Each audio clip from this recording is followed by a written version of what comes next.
And in fact, shout out to TELUS. I've been in the hole and asked TELUS for a hand in my bill, and they've like fucking said, okay, we'll just drop $50 off your bill. I've just asked for it, and they just said, I just was a nice person interacting with the other person. These people have the authority to do whatever deals they can do for you and stuff, and then at the end of a good interaction, yes, your drone stick. That would change interactions. That would change it. Yeah, the fucking TELUS guy can be like, fuck you, I'm sending the drone strike. But yeah, it's like, I would always just have pleasant and good interactions with people from customer service lines because I acted like I was just interacting with another human being. I'm not taking out my anger at the corporation TELUS on this individual person who's working for minimum wage answering the fucking phone. It's like, this person's just having a shittiest fucking time as I might be, or worse. They're working at a call center. That's like the worst job it's the worst job for me. It was the worst job I've ever had.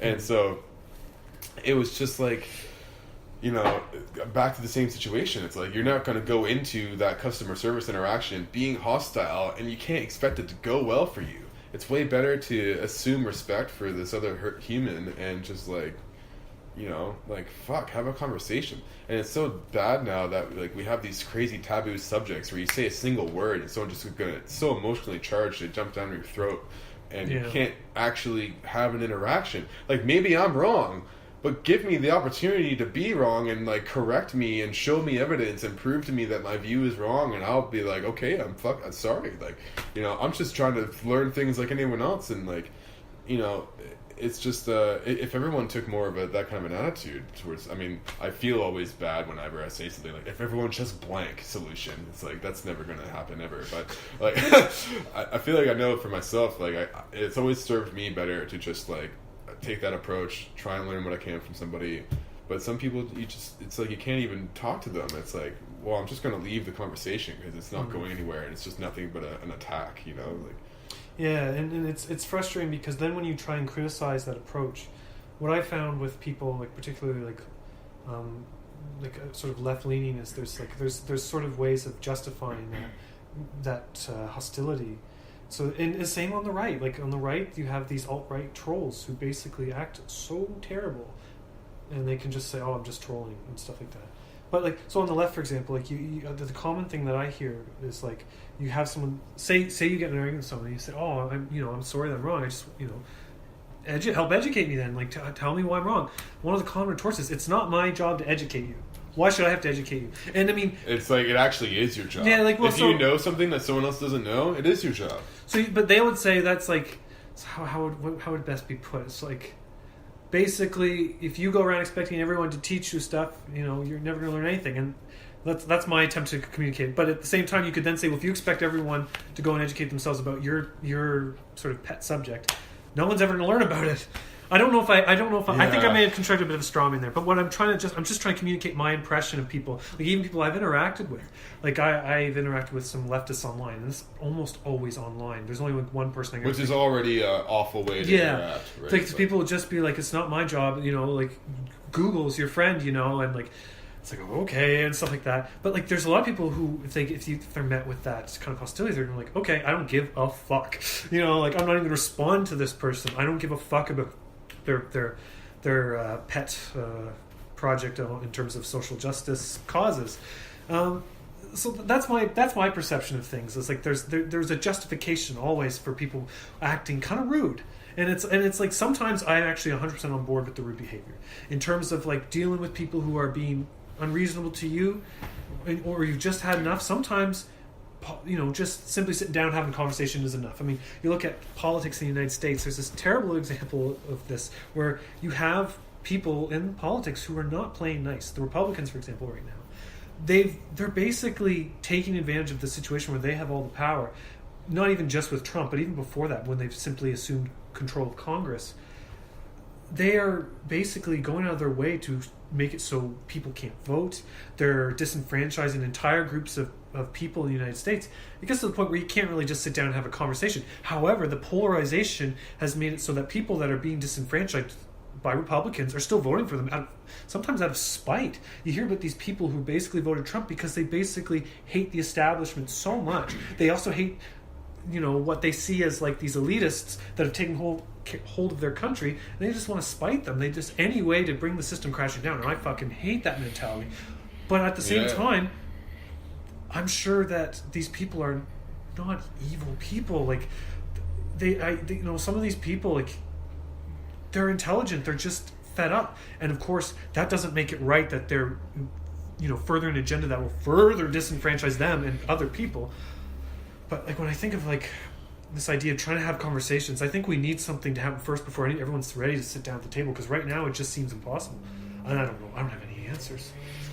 I feel like I feel equally helpless and optimistic in some strange way. So I see like one of my motivations for just starting a podcast like this is having a platform to have conversations like this take place. And I've also gotten into arguments with people on the internet, and I'd be happy to have them over, and like I'll cook you supper and we'll have a conversation and we'll record it on podcast. Even if you don't want to record it though, like, maybe I need to get out more.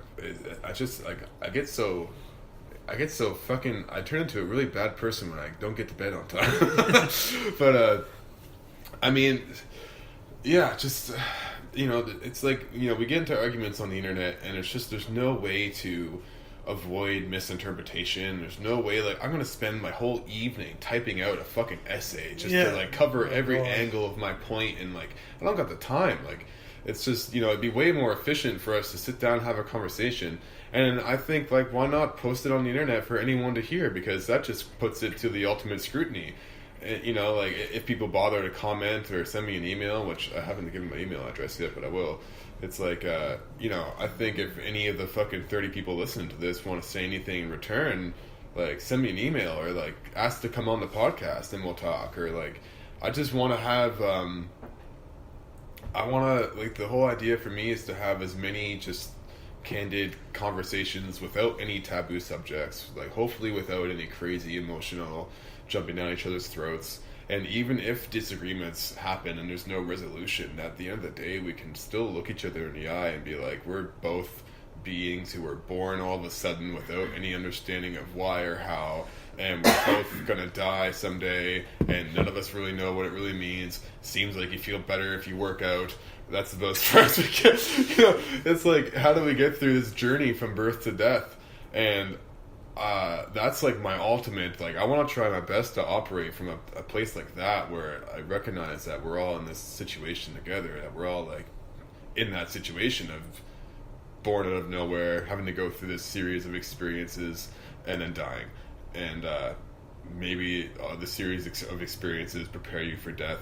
Who knows what the fuck death is, if it's an end, if it's a continuation, if something completely unfathomable happens. No one can say. And so I just feel like there's these really deep, like, there are things that are so much deeper than gender and deeper than race and deeper than all these things. It's like, at the end of the day, we're all beings who are going through this situation of just absolute uncertainty, suffering, loss, like anguish, struggle, and like triumph, hopefully, and like just, all the good things about life. And we're just going through this crazy mess of experience that's so hard to organize, and like only the most genius of people can manage to articulate in any sensible way. And then even still, we're studying the old writings for hundreds of years after the fact, because we're all trying to figure it out the whole time, because each one of us is a fucking being that's never existed before. We all have to go through asking these questions on some fundamental level, maybe. But I think, like, not taking it much further than that, like, everything else is just this fluff on the surface. It's like, it doesn't matter if you're a man or a woman or black or white or Asian, like, we're all going through that simple, basic, primordial birth, life, death thing. And I don't care how intense my disagreement is with somebody, so long as they're not trying to like hurt anyone or impede anyone else's journey, then like think whatever the fuck you want, and like we can disagree as much as we want, and like at the end of the day we can look each other in the eye and just give that nod of respect and acknowledgement. The whole namaste thing in yoga, like, I see that in you, that is that thing, that being that I am too, and like that we're just like sharing in that huge paradoxical crazy experience, and I think like rooting ourselves in something that's like that at the bottom, so fundamental. It's just like, these fucking kinds of issues between gender and race and all these other things, like, they wouldn't be able to take on such significance because it would just be not the fundamental thing at the bottom of everything. It's like, it's just like the bite and the severity of it just couldn't happen. But I mean, I'm speaking about a really idealistic, just probably impossible situation. It's interesting you mentioned like from an idealistic standpoint, though, because that's something I wanted to touch upon. Just like what, when people think of the ideological pinnacle of the world they want to create, it's something I think about a lot when it comes to dealing with people. Sometimes I suspect a lot of people want to, at least as far as I can tell, want to create a good world. I think most people do. But it's like, I think I definitely don't think all do, but no, most. There are some people who don't give a shit, but I think the majority of people want to live a good life. What that means might differ, and I think that's the kind of thing that people need to talk about, though. Is like, what is the end result? What do you envision as given that we're only here for such a short amount of time, how can we build a better future for the next crazy bunch of people that get born into this world? They have no choice. How can we kind of set the stage for them so that their lives can be enjoyable to some extent? And also when it comes back to a lot of these debates where people are so polarized and whatnot, I try to to think about what is the ultimate conclusion of the world that they want to create. And ultimately it seems like there's some people who get so lost in trying to change things that they might actually be thinking about what the world they're going to create will look like. And that's me assuming. I don't know that. But that's why I'd like to have these conversations. It's something that, when it comes to you hear about what Republicans want to do. They want to make government small. And you hear about liberals. They want government to become a very important part of our lives. So I shouldn't say just liberal. I mean leftist. They want to increase the role of government in lives. But what does that ultimately mean? Do they see each of those having the same eventual goal where the people are happy? Or do some people want a world where there's,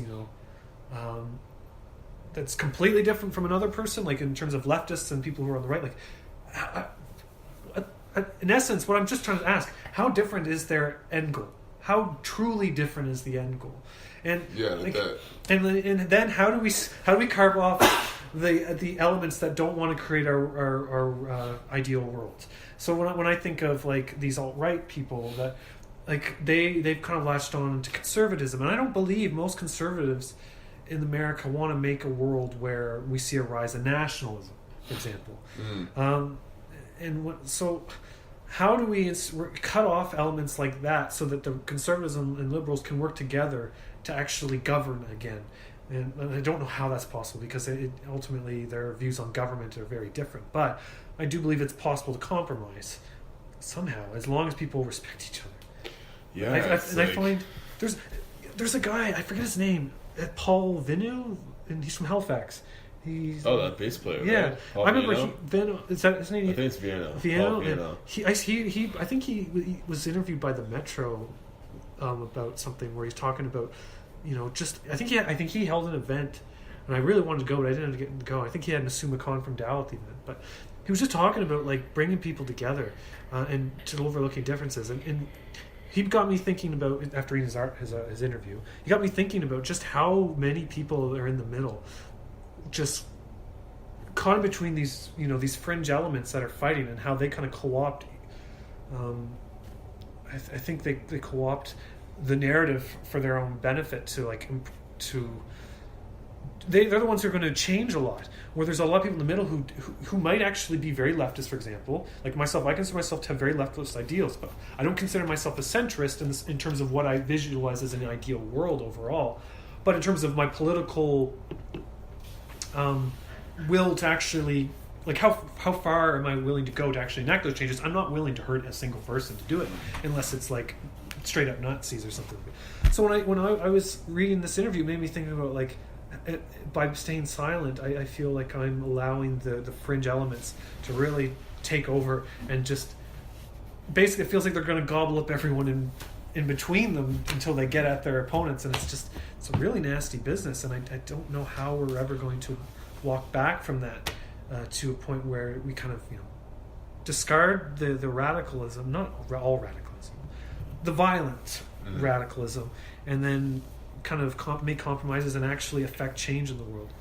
I hope I haven't ranted too much, but basically, I shout out to Paul. That was a really good interview. Yeah, Paul. Yeah. You're awesome. Every time I see his his social media presence, whether it was when I was on Facebook, someone would share something. He said, I always enjoy hearing what he had to say, and I think he's a good example of a human. Yeah. Well, it's one of those things that's interesting. I find it's like a common message you see from like really good artists, like the artists we know, like Paul Viano and Jordy